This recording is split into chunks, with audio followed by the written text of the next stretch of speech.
अस्सलामुअलैकुम वरहमतुल्लाहि वबरकातुहू। मिल्ली डाइजेस्ट के स्पेशल प्रोग्राम में आपका इस्तकबाल है। मैं फैज़ुल बारी।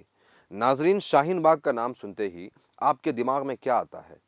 एक मुस्लिम मेजॉरिटी एरिया जहां सीएनआरसी कानून के खिलाफ सख्त और शदीद प्रोटेस्ट हुआ था, सख्त और शदीद एहतजाज हुआ था। पिछले दिनों एक जर्नलिस्ट के गेटअप में टेररिस्ट वहां जाता है और कुछ बांग्लादेशी मुसलमानों का इंटरव्यू करता है जो जुमा की नमाज पढ़ने के लिए वहां आए हैं। उनके इंटरव्यूज से ये जर्नलिस्ट के भेष में टेररिस्ट ये साबित करने की कोशिश करता है कि यहाँ बांग्लादेशी मुसलमान रहते हैं और शरण लिए हुए हैं। यह नैरेटिव कितना खतरनाक है, पहले आप इसको समझिए। नाजरीन, आपने सीएएनआरसी कानून और उसके खिलाफ मुल्क भर में जो एहतजाज हुआ, जो प्रोटेस्ट हुआ, उसको देखा था। आपको याद होगा एनआरसी कानून क्यों आया? क्योंकि एक फॉल्स नैरेटिव सेट किया गया था कि हिंदुस्तान में बांग्लादेशी घुसपैठी आ गए हैं और अब उन्होंने इंडियन सिटीजनशिप भी ले ली है। इस नैरेटिव से बड़ा नुकसान हुआ।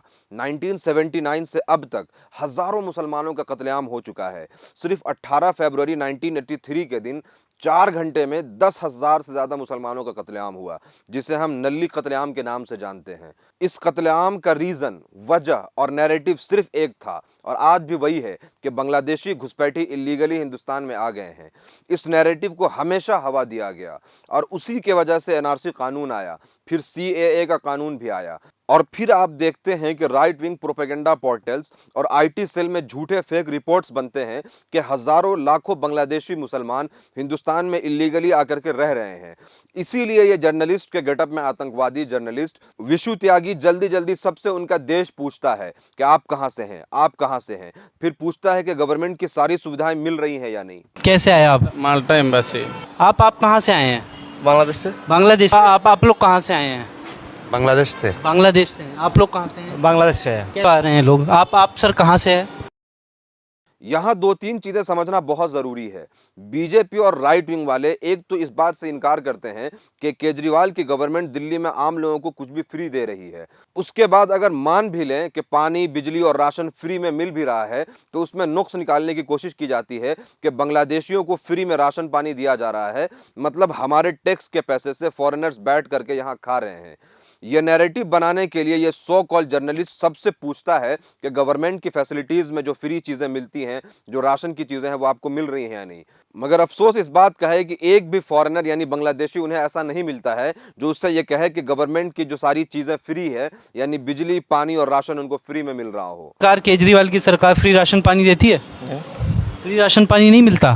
फ्री राशन पानी नहीं मिल रहा? नहीं। इतना ही नहीं, ये बदतमीज और जाहिल आतंकवादी जर्नलिस्ट उन मेहमानों से ये बदतमीजी की इंतहा करते हुए पूछता है कि आप इंडिया में कैसे आए हैं, यानी पानी से आए हैं, वायर के नीचे से आए हैं। मतलब इसका यह है कि आप इलीगल तरीके से घुसपैठ करके तो नहीं आए हैं। मगर कोई भी एक आदमी ऐसा उनको नहीं मिलता है जो कहे कि मैं गलत तरीके से आया हूं। सबके पास सारे डॉक्यूमेंट्स मौजूद हैं और सब कहते हैं कि मैं फ्लाइट से आया हूं। तारों के नीचे से आए, फ्लाइट से आए? फ्लाइट से। या पानी से आए? पानी से आए? बूझी नहीं तो। हिंदी नहीं आती? हिंदी। कैसे आए थे हिंदुस्तान? या इंडिया एम्बेसी पास करने के लिए। माल्टा एम्बेसी। मर से आए हिंदुस्तान? हिंदुस्तान में आया एम्बेसी का लिए, एम्बेसी पेश खोलने का लिए। अच्छा, फ्लाइट से आए या पानी से आए? फ्लाइट से आया। फ्लाइट से आया। कितने दिन हो गए हिंदुस्तान में?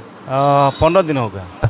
पीछे जो ये जर्नलिस्ट उसी समाज से आता है जहां कभी अतिथि देवो भव कहा जाता था, यानी गेस्ट को भगवान माना जाता था। खैर, यहाँ कुछ दूसरे पॉइंट्स है जिसको हमें समझना बहुत जरूरी है, क्योंकि वो समाज अब ये समाज नहीं रहा। जैसा कि वो सारे लोग ये कहते हैं कि माल्टा का वीजा लेने के लिए वो हिंदुस्तान आए हैं, मतलब बांग्लादेश में माल्टा एम्बेसी नहीं है और हिंदुस्तान के अंदर माल्टा एम्बेसी है। तो किसी बांग्लादेशी को अगर माल्टा जाना हो तो वो हिंदुस्तान आते हैं अपने एम्बेसी का काम कराने के लिए। इसका डायरेक्टली इंडियन गवर्नमेंट को फाइनेंशियल बेनिफिट मिलता है। और अगर आप सोच करके देखें इस नैरेटिव को, तो 36 मिलियन इंडियन इंडिया के बाहर रहते हैं, ये ऑफिशियल डेटा है। 93 लाख यानी 93 लाख लोग गल्फ कंट्रीज में रहते हैं। गल्फ कंट्री मतलब मुस्लिम कंट्री। और ये 93 लाख की जो आबादी है, ये हिंदुस्तान के 6 स्टेट की टोटल आबादी, टोटल पॉपुलेशन से भी ज्यादा है। 42 लाख इंडियन सिर्फ यूएसए में रहते हैं। मगर आप सोच करके देखें कि 36 मिलियन इंडियन अब हिंदुस्तान के बाहर रहते हैं। 93 लाख यानी 93 लाख लोग सिर्फ गल्फ कंट्रीज में रहते हैं। गल्फ कंट्री का मतलब मुसलमान कंट्री। और ये 93 लाख की आबादी हिंदुस्तान के 6 जो स्टेट्स हैं उसकी टोटल आबादी से ज्यादा है। 42 लाख लोग हिंदुस्तान के यूएसए में रहते हैं। आप सोच करके देखिए कि कोई माइक लेकर के उनसे पूछे कि भाई कैसे आए हो, यहाँ तुम्हारे पास डॉक्यूमेंट है या नहीं, गवर्नमेंट की फैसिलिटीज मिलती है या नहीं। ये कितना ह्यूमिलिएशन वाली बात है और उनको कितना ये ह्यूमिलिएशन फील होगा। इनफैक्ट फाइनेंशियल एक्सप्रेस की एक रिपोर्ट के according 5 lakh Indian illegally Bangladesh में रह रहे हैं। मुझे आप सोच करके बताइए कि 93 लाख इंडियन जो गल्फ कंट्रीज में रह रहे हैं, 42 लाख लोग जो यूएसए में रह रहे हैं और टोटल जो 36 मिलियन यानी 3.5 करोड़ के अराउंड जो हिंदुस्तान की आबादी अब विदेश में रह रही है, अगर वहां भी कहा जाए कि भाई एनआरसी कराओ और इनको वापस भेजो, तो क्या हिंदुस्तान के पास अब वो हालत है कि 3.5 करोड़ लोगों को हिंदुस्तान में वापस जगह दिया जाए? यहाँ बेरोजगारी और महंगाई का तो हाल खुद में इतना बुरा है कि एक आदमी को भी रखने की अब जगह नहीं रहती है मेरे ख्याल से। बहरहाल ये इस वक्त के गवर्नमेंट के एक खास और साफ एजेंडा का हिस्सा है कि मुसलमानों को दूसरे मुल्क का साबित किया जाए और फिर इस बुनियाद पर उनको परेशान किया जाए।